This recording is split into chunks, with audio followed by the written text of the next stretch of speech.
O golpe, gente, é gramsciano. E a arma de consolidação do golpe é gramsciana. É essa a força armada do lulismo. Gente, o Brasil ainda não entendeu bem o que é que está acontecendo com ele. Esse negócio que está aí é um projeto regressista, um projeto stalinista. Ninguém acredita que alguém acredita que o objetivo são 100 anos de marcha ré, né? Mas é disso mesmo que se trata, né? O Lula.3 não está mais preocupado em convencer ninguém. Ele não se importa mais em fazer sentido, né? Ele não tem reeleições no seu horizonte. Ele anula votos de governador para baixo como se não fosse nada. Gente, eu já disse isso 100 vezes e vou repetir mais uma, né?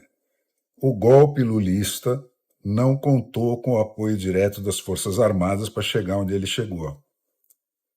E teve até a clara oposição das polícias militares de todos os estados de Minas Gerais para baixo.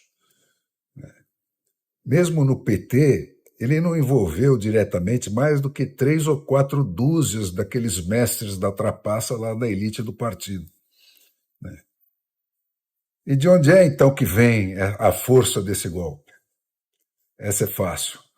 A tropa de choque, a força armada que está decidindo mesmo a parada é a imprensa. Pensa bem, olha, ocupar as 4 ou 5 plataformas de internet que detêm hoje o controle absoluto da circulação da palavra, do dinheiro e do comércio do planeta inteiro, ou tapar qualquer buraco por onde a verdade possa invadir um mero território nacional, né, é uma tarefa muito mais fácil hoje em dia, como tem mostrado o Elon Musk, né, com provas mais que abundantes, do que tomar territórios defendidos pelas armas que as democracias ocidentais passaram o último século inteiro aperfeiçoando, né? O Vladimir Putin que o diga, né? Mas o Brasil não se tornou esse sonho que nem o próprio Gramsci, em pessoa, jamais ousou sonhar, só mediante o controle das redes sociais, pelo qual o Alexandre de Moraes é obcecado, porque essa é a porta de saída da ditadura. Aqui, o fenômeno da concentração de todo o tráfego das palavras, do dinheiro e do comércio em tão poucas mãos, foi precedido do suicídio das empresas de comunicação de origem democrática pelos herdeiros delas que, totalmente alheios ao jornalismo e ao sacerdócio que ele implica, né, entregaram as suas redações aos profissionais da luta pelo poder, né? É esse o caso, com um par de exceções que não incluem esses novos canais pertencentes a empresários que nem moram no Brasil, né, de todas as redações das empresas brasileiras de jornais, de rádios e de televisões, fundadas antes do advento dessa internet, né, cujos canais jornalísticos, que poderiam substituir um pouco esses outros ocupados, já nascem sob o signo da desconfiança, né? O controle dessas redações, né, que essa sim é a obra-prima do lulismo, né, é que arrombou a porta de entrada da ditadura. E, portanto, gente, é com dor no coração que eu digo que podem rolar nas tumbas os heróis dos passados que construíram empresas em torno de redações criadas para carregar a bandeira da civilização no Brasil. Hoje, são elas que empurram o Brasil em uníssono de volta para o início do século XX, né, sem que ninguém ofereça a mais mínima resistência, né? Então, é questão de olhar e ver o que está acontecendo, né? Não descartar, por excesso de zelo, a hipótese de que tenha realmente acontecido essa súbita transmutação dos pacíficos manifestantes dos 60 dias anteriores à posse do lulismo em Brasília, nos predadores escatológicos dos 6 dias posteriores à ocupação de Brasília por eles, vá lá. Mas não desconfiar nem por um momento do contrário, né? Se dispensar de fazer essa pergunta, né? Esconder as provas em contrário, se proibir de comparar as invasões de 2022 com as de 2017, isso não é só antijornalístico, é obsceno, né? É indecente. Tem muito mais indícios de omissão dolosa do governo do Lula que do governo do Ibanez Rocha nas invasões do 8 de janeiro, né? Desde uma detalhada confissão de viva voz do próprio Flávio Dino em pessoa, passando pela omissão do GSI, que é diretamente ligado ao presidente da República, né? Aquele que, informado do que vinha vindo, um dia antes, pelo menos, né, viajou para fora de Brasília, né, e descontados os outros 46 órgãos do governo do PT, que também foram avisados pela ABIN, segundo documentos oficiais, né, e não fizeram nada, né, tem provas mas calorosas, clamorosas, sobrando de que esse pênalti foi para lá de cavado, né. E, no entanto, tudo que a gente tem até hoje é um governador que foi eleito no primeiro turno sumariamente cassado para intimidar todos os outros, né? E o seu secretário e ex-ministro da Justiça da República Federativa do Brasil sumariamente preso para demonstrar a quem interessar possa que nada mais está seguro, nada mais é sagrado, né?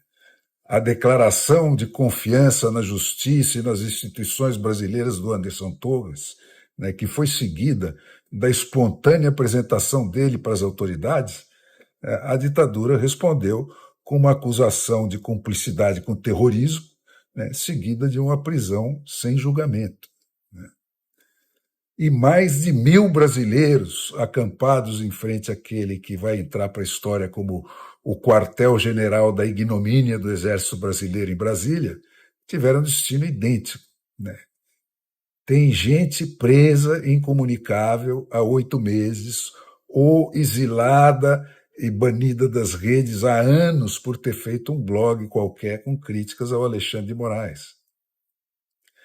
Mas os mesmos jornalistas que aceitam pacificamente o erro de competência que soltou o Lula da cadeia, à custa de matar de jure e de facto todo o poder judiciário brasileiro, e mais a maior de todas as vitórias da cidadania, que era aquela lei da ficha limpa de iniciativa popular, né? Esses mesmos jornalistas fecham os olhos ao carnaval de invasões de competência que o STF samba todo santo dia, né?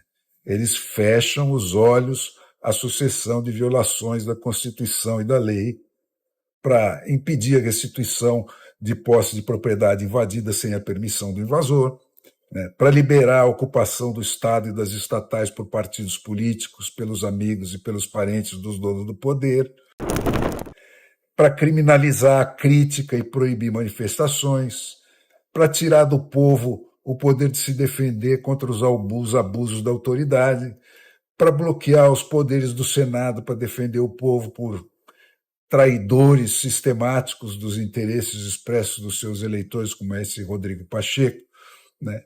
Para fazer mesuras e para dar dinheiro público brasileiro para genocidas estrangeiros.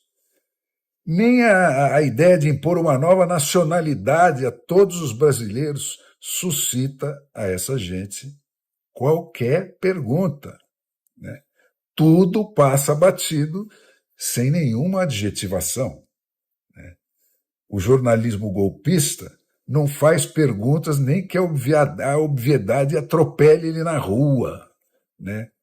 Mas vive de orelha em pé para ouvir e obedecer à voz do dono, né?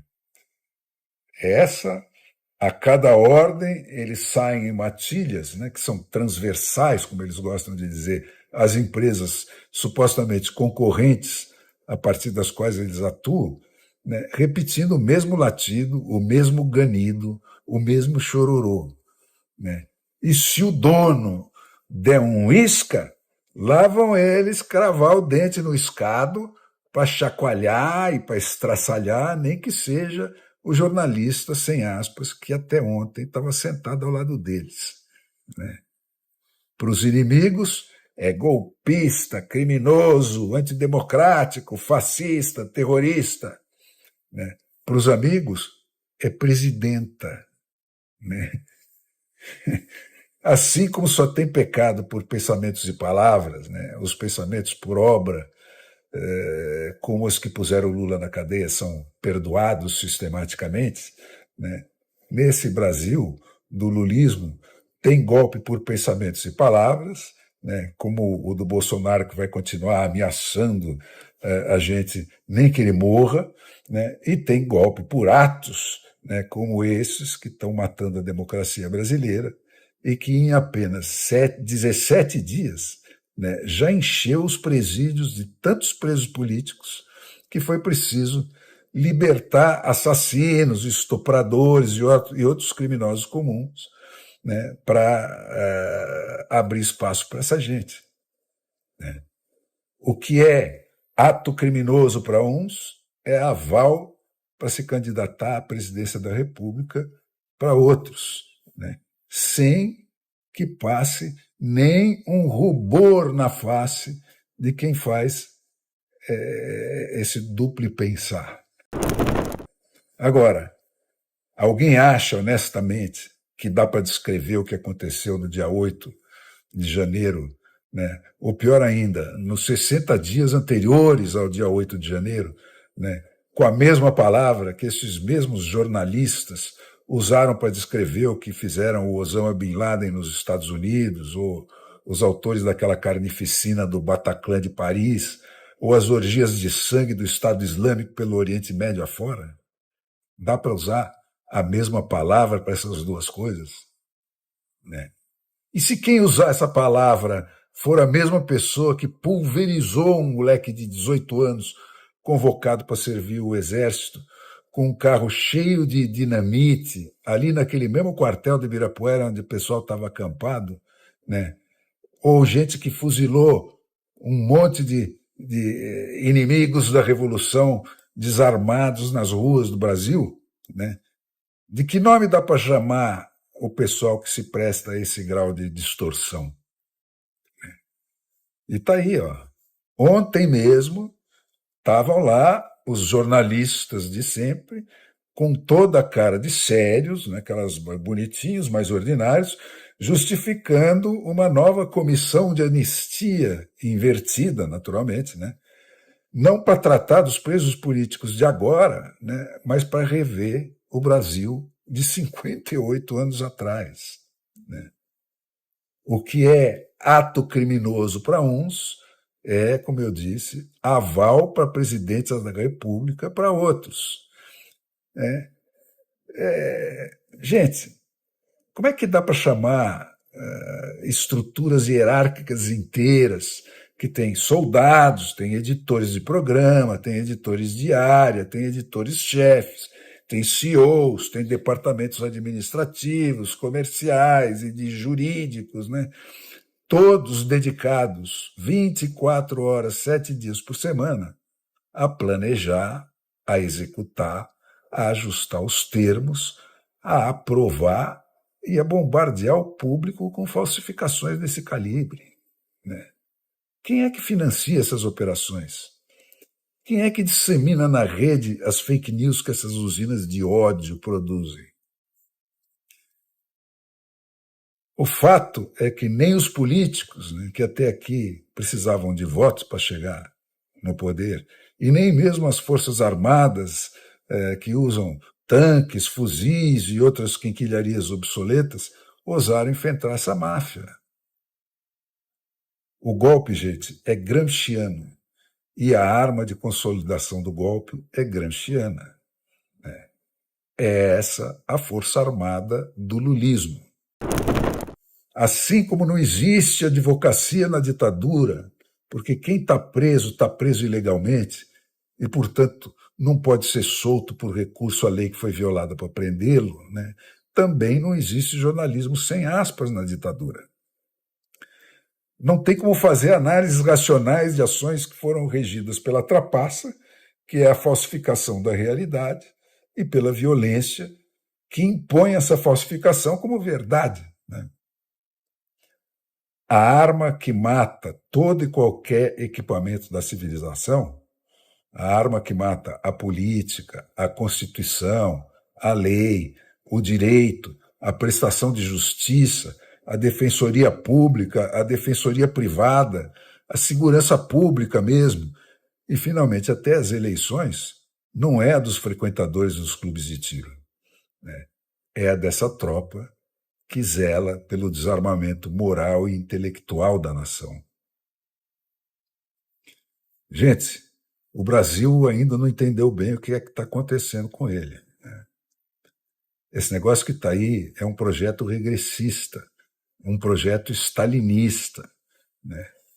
Esse projeto já era mentira 100 anos atrás, né? Mas naquela altura ninguém sabia.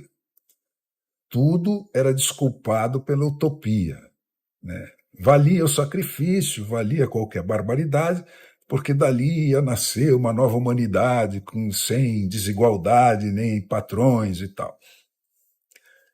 Mas nessa nossa reedição como farsa, né, depois de toda a tragédia da versão original, não tem utopia nenhuma, né? Faz bem mais de meio século que o sonho acabou, né? E é exatamente esse o problema. Eles não têm projeto nenhum para o terceiro milênio. Eles estão na porta de saída da história, né, a menos que, de arma na mão, eles ponham a perder os milhões de manés brasileiros de hoje e de amanhã. Liberdade, gente, custa muito caro, né? E a da nossa geração, tinha sido herdada.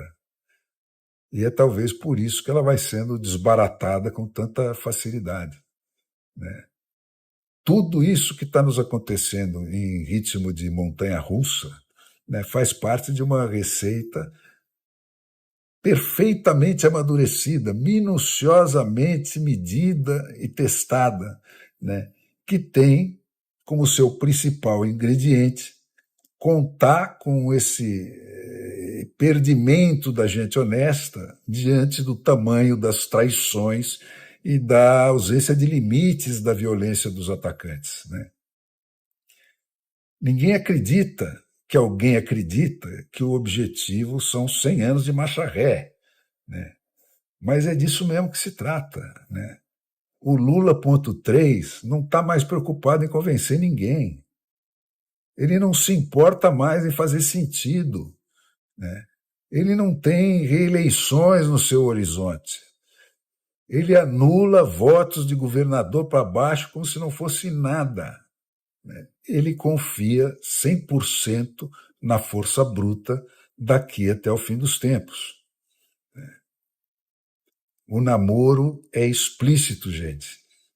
E a inspiração é afirmada, é declarada. É de padrão chinês o que vem vindo por aí.